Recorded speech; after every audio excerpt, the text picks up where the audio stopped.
GLP-1 drugs are now being tested for more than weight loss and diabetes. The Veterans Affairs Committee launching a clinical trial testing drugs like Ozempic and Wegovy as a potential treatment for alcohol use disorder in veterans. The study will enroll more than 600 veterans at 18 VA medical centers to see if the drug can reduce alcohol consumption and cravings. Let's bring in Veteran Affairs Secretary Doug Collins. Secretary, it's great to see you this morning. It's good to see you as well, as always. Yeah, so talk about this, because you are leading this charge with GLP medications to help veterans to overcome addiction. It's fascinating. Tell us. Well, it goes back to the whole principle that President Trump has led on, and we've agreed, and we've talked about this, especially even, is we're willing to try whatever works for our veterans to get them out of situations in which they, to help them out, whether it be alcohol, drugs. We're starting also a lot of issues with psychedelics that you've heard maybe a lot of in the media. And all of this is designed to help those with PTSD, TBI, concussions, injuries coming back. Some specific things we saw coming out of Iraq, Afghanistan, and stuff over the last years. And so far it's worked. I'm also really proud, and it's a good time for me to plug VA. This is something most people don't know, that the VA research, we do a ton of research. And GLP-1 actually came out of the research labs of the VA. Really? And so, so we gave away the patents, we didn't keep it. So, it's been used for weight loss, it used that suppression. So we're saying, okay, if it does that suppression mechanism, will it do the same thing for like an alcohol urge or other? And if we see this happening, could you imagine, not just for our veterans, but for our society as a whole, if we could, this could be something that could really help a lot of people. Well, I made that point on the air that if you have more Americans getting on the GLP-1s, you're going to see down the line healthcare costs come down. But with the veteran community, is there an obesity issue as well that you've seen? You have some. I mean, you have some, and that's one of the things that I've been pushing as VA Secretary is from. I've always come in when we said we come in and the president said take care of veterans. Well, the only way we do that is put veterans first.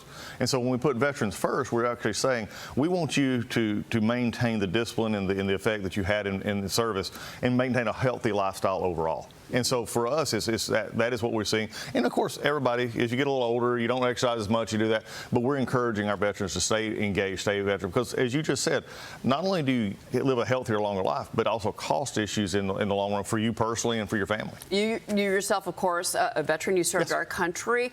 But we've got thousands of soldiers right now, especially in the Middle East. They're deployed, that are currently serving our country. Do you have concerns about what you're seeing with some of the military deployments that we have going right now, well, and their health? Yeah, I mean, you do with everything. But look, war is, no one who's been to war it wants to go back. But yet, in our, under President Trump, we have said here's the reasons, here's what we're doing, and we do it for a specific reason. We just don't go over and send them for no reason. And I think that's what what I'm concerned about most is making sure that in their health that they're getting in the Department of War, then when they transition to us, I've said this all along with Pete and many others, that we're like fraternal twins, the Department of War and VA, because we have the same people just at different times in their life. And so, yes, we're worried about how they come out, and we're watching that because it affects how we treat them when they come home. And treatment is, of course, maybe some of the drugs that they have to take, whether it's cholesterol or blood pressure. You've secured about $10 billion. That's a new record, actually. It is. In pharmaceutical price reductions, just for this fiscal year. So that's budget savings at the VA. And that's nearly double what was secured, 2 years ago. But you've called it smart, tough negotiations that helps the department deliver more care, better care than ever before, Secretary. This has been very important to you. Well, it's been very important because one of the things that's said before, and you've seen it in movies, you see it in television, you hear Congress, the press, always saying something bad about the VA. When I got there, I had a workforce that really wanted to do good. But yet they kept getting beat on. Every time they were said something good, you had Congress, a committee say, oh, well, what about this? Well, I've came in and said, look, let me take the political heat. Let me go out there and explain what we're doing. You go do your job. And so for the first time, we have a workforce that knows they have a secretary that says, go help veterans first. We're putting more people in the community than ever before. No matter what you may read on the internet, we're doing more for community care than's ever been done. President Trump has been a leader on that. We're doing it every day. Are there going to be issues that come up? Are people going to have problems? It'll be yes. Well, go down the street here and go to any hospital here. You're going to see similar things. We're part of the healthcare ecosystem, but we're making sure we're putting veterans first. And also, by the way, my VA hospitals and my veterans, we have more 4- and 5-star hospitals than any nationwide integrated healthcare system. We're probably more highly ranked in the same rankings as the other hospitals than even hospitals here in New York or anywhere else. Well, you mentioned the GLP research that began at the VA, which that was fascinating. It I was. did not know that. But at the same time, so what's next for you? Because we have a lot of companies that are working, of course, on cancer research and vaccines and things. But what is happening now at the VA that you're looking at? Well, again, I think one of the next, from a research perspective, is going to be trials that we're doing on psychedelics. And this is something the president talked about. He signed the executive order, psilocybin, MDMA, that are going to be coming more, not just to veterans, but also to the community as well.